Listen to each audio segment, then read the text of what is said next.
안녕하세요. 구독자 여러분 반갑습니다. 주식톡입니다. 두산에너빌리티 근래에 볼 수 없었던 상승 분위기를 만들어냈습니다. 4% 이상 상승 마감을 해주면서 고점 대비 아쉽다고 할 수는 있으나 상승으로 가는 1차 변곡점까지도 주가를 돌려놓았다. 이 점은 긍정적으로 보시면 좋을 것 같습니다. 차트와 수급이 매력적으로 변화하고 있는 두산에너빌리티, 오늘 분석해보는 시간 가져보도록 하겠습니다. 구독과 좋아요 한 번씩 눌러주시고 소통하는 방송인 만큼 궁금한 점 있다면 댓글 달아주시면 되겠습니다. 주식톡 채널은 유한타증권사와 제휴를 맺고 있고, 유한타만 사용해 주신다고 하면 무료방 초대해드리고 있습니다. 여기 텔레그램 정보방에서는 매일매일 두산에너빌리티 실시간 대응이라던가, 그리고 종목 추천, 시장 상황, 매매에 도움이 되는 정보들을 올려드리고 있습니다. 지금 시장에서는 급한 매매보다는 상대적으로 눌러져 있는 종목들 위주로 추천을 드리고 있는데요. 시장 반등세에 같이 올라탈 수 있는 방향으로 대응을 드리고 있습니다. 오늘 같은 경우는 현대해상 2차 물량 한 10% 이상에서 수익 청산 드렸고, LX 인터내셔널도 2차 물량 34,700원 이상에서 16% 이상 수익을 좀 드렸습니다. 8월달 꾸준히 수익 보고 싶으신 분들과 두산에너빌리티 같이 대응해보고 싶으신 분들은 무료 정보방 참여 요청만 해주시면 되겠습니다. 유한타증권사만 사용해주시면 돈 하나 들지 않고 제가 무료로 1년 넘게 리딩을 도와드리고 있습니다. 관심 있으신 분들은 여기 번호로 문의 남겨주시면 되겠습니다. 그럼 구독, 좋아요 누르셨으면 영상 시작을 해볼게요. 연휴를 앞둔 금요일 기분 좋게 마무리된 것 같습니다. 두산에너빌리티 최근 분위기를 잘 살려가고 있었지만 오늘처럼 또 강하게 들어올리는 모습은 보기 드문 일이었는데요. 국내외 호재들이 계속 뒷받침해주고 있고, 수급과 차트 모양, 그리고 단기, 중기 공매도 부담까지 없어지면서 점점 매력적으로 변신하고 있습니다. 고점 대비 좀 주가가 밀린 건 아쉬울 순 있지만 큰 기대가 없던 장에서 일단 오늘 1차 변곡점 구간까지도 돌파가 있었습니다. 최근 주가가 지속적으로 상승하는 모습에 이제부터 좀 조정이 나오면 어떡하지 불안한 마음이 드실 수도 있는데, 4개월 만에 다시 21,000원대를 복귀했습니다. 정상적인 주가 구간에 돌아왔다고 볼 수 있고, 오히려 크게 급등해서 크게 빠지는 것보다는 저는 한 3%에서 4% 내외 이렇게 조금씩이라도 상승 기조를 계속 이어나가는 게 좋다고 생각을 합니다. 단기적으로는 조정이 나와줄 수도 있겠지만 21,000원과 2만원 구간에서 크게 벗어나지 않는다면 좀 무리 없이 지켜보셔도 될 것 같습니다. 이제부터가 중요할 수 있고, 거래량도 오늘 1,400만 주가 넘으면서 좀 한번 트였기 때문에 단발적인 거래량일지 아니면 꾸준하게 또 양봉의 거래량이 이어질지 다음 주도 지켜보셔야 할 것 같습니다. 국내로 에너지 패러다임은 원전으로 변화하고 있고, 그 어느 때보다도 수주에 대한 이런 가능성이 높은 시기입니다. 이제부터 원전은 다시 시작할 수 있으니 기대감 계속 가져나가시면 좋을 것 같습니다. 간단히 시장 상황도 살펴보도록 하겠습니다. 지난밤 미 증시는 7월달이죠. 생산자 물가 둔화로 인해서 좀 인플레이션 피크 아웃에 대한 이런 기대감도 있었으나, 여기에 단기 급등에 따르는 차익 실현 물량 출해, 그리고 9월달 FOMC에서 금리 인상에 대한 강도를 둘러싼 불확실성 여전히 시장에 존재하면서 좀 혼조세 마감이 되었는데요. 우리 시장도 금요일이기도 했고 다음 주 월요일은 또 휴장일로 숨고르기 장세가 이어진 것 같습니다. 초반에 좀 약세로 이렇게 출발을 했고 10시 부분까지는 좀 저점을 기록한 이후에 그래도 꾸준하게 오후에는 이렇게 상승 분위기를 만들어 갔고, 오늘 코스피 같은 경우는 0.16% 그리고 코스닥은 0.06% 마이너스로 마감이 되면서 끝이 났습니다. 환율이 최고 1306원까지 갔다가 막판에는 다시 1302원까지 좀 내려왔지만, 아무래도 좀 휴일이 3일이나 되다 보니 수급들도 조용한 하루였습니다. 양 시장에서 코스피 같은 경우는 기관이 2,000주를 담았고 코스닥 같은 경우는 외인이 66억 정도 순매수되면서 관방세가 이어진 하루였다, 이렇게 좀 이해해 주시면 될 것 같습니다. 두산 에너빌리티가 최근에 여러모로 좀 매력적으로 변하고 있다, 영상 초반에도 말씀을 드렸는데 그 내용들 한 번씩 보도록 하겠습니다. 첫 번째로 수급적인 측면인데요. 여기 보시면 뭐 수급 잘 보지 못하시는 분들도 대충 보셔도 아실 겁니다. 보통 주식 투자를 할 때 외인과 기관과 똑같이 매수를 해라, 뭐 이런 말들을 많이 들어보셨을 것 같은데 그만큼 개인들보다는 외인과 기관들의 매수세가 좀 당연히 더 중요하긴 합니다.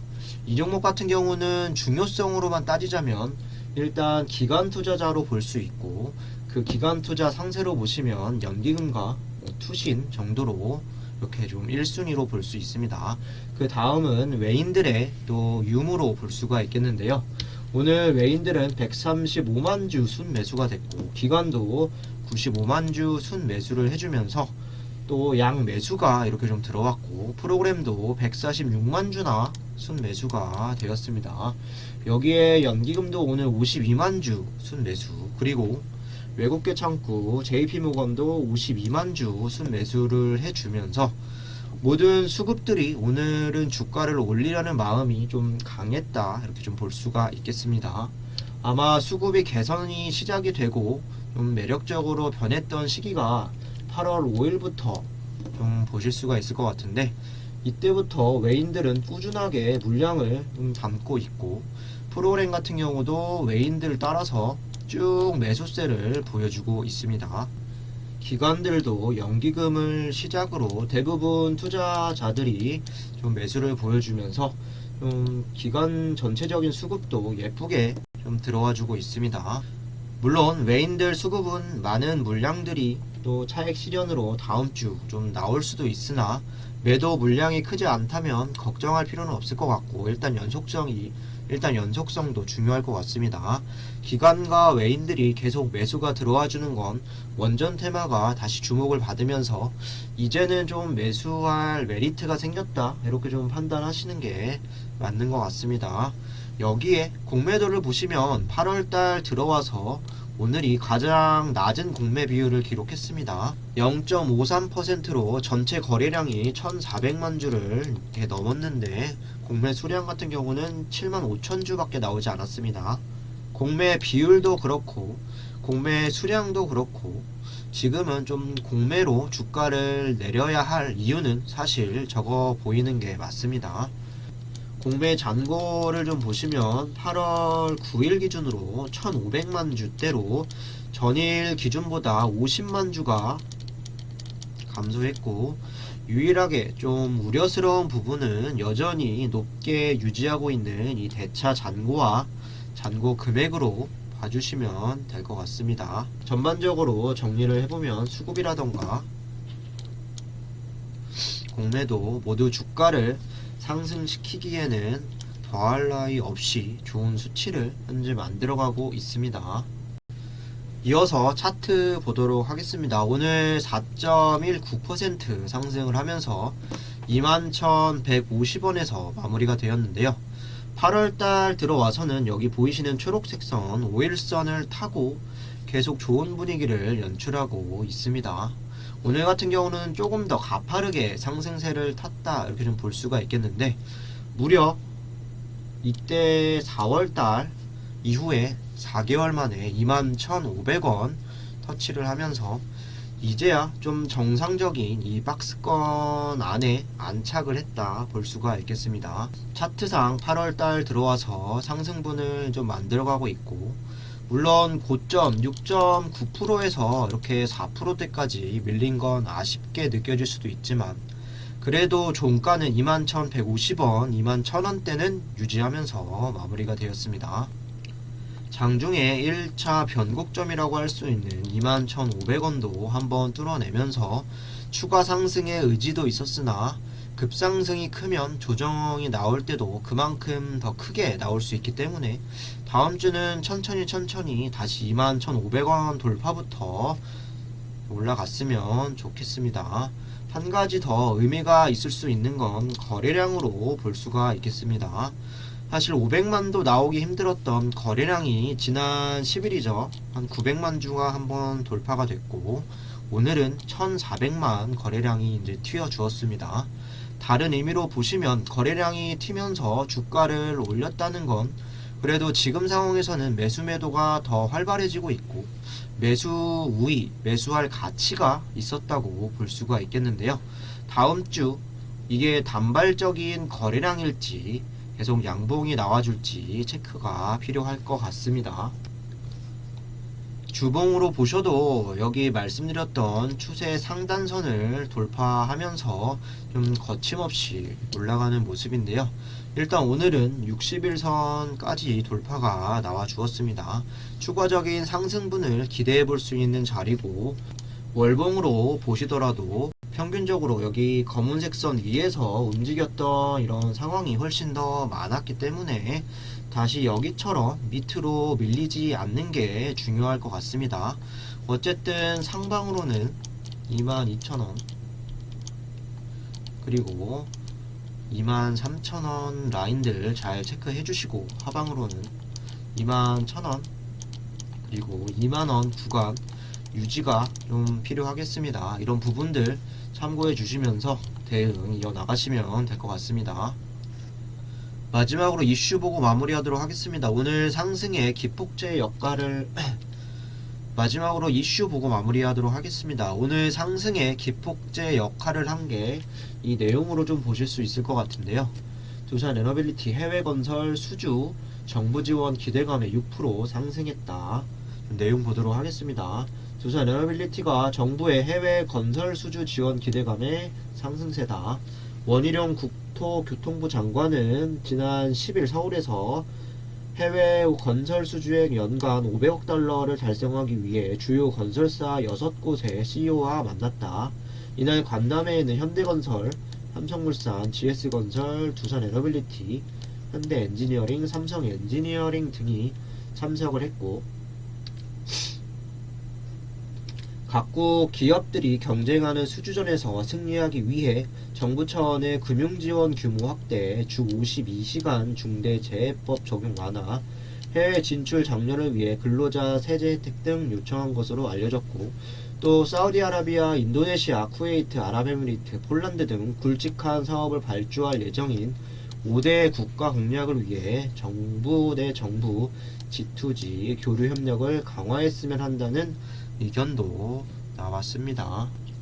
정부 차원에서 원전 수출 컨트롤 타워인 원전 수출 전략 추진위원회에 출범을 좀 앞두고 있고, 탈원전에 죽어가던 원전 산업계에 산소호흡기를 달아주는 격이 되고 있습니다. 올해 중으로 1306억원 규모 긴급 일감을 공급할 예정으로 연내 사전 제작 일감이 나가도록 하고, 주기기 계약도 최대한 앞당겨 체결할 계획을 또 밝혔습니다. 여기에 추가적으로 최근에 사우디아라비아와 이제 8,400억 규모 해수 담수화 수주가 나왔었는데요. 사우디가 이것 이외에도 37조에 달하는 수자원 인프라 사업을 본격적으로 시동을 걸면서 두산 에너빌리티의 해수 담수화를 포함해서 추가 수주에 대한 기대감을 더욱 높여갈 수 있을 것 같습니다. 하반기에는 정부에서도 원전 산업을 살리기 위해서 굉장히 노력을 하고 있고, 8월 말쯤에 나올 수 있는 이집트 원전 수주권, 그리고 SMR 기자재 공급 수주권, 내년 체코 입찰 때까지 그 어느 때보다 원전 수주의 가능성이 높은 시기라고 좀 생각을 해주시면 더 긍정적인 마인드 잡아가실 수 있을 것 같습니다. 힘내시고 지금까지 그래왔던 것처럼 잘 이겨내시길 바라겠습니다. 이상으로 영상 마무리하도록 하겠습니다. 구독과 좋아요 안 누르신 분들은 다시 한 번씩 부탁드리고, 무료 텔레그램방 들어오셔서 두산 에너빌리티 같이 대응하고 싶으신 분들이나 이렇게 8월달 좀 꾸준하게 수익을 챙겨가고 싶으신 분들은 유한타증권사만 사용하면 모든 게 무료입니다. 관심 있으신 분들은 여기 번호로 문의 주시면 되겠습니다. 감사합니다.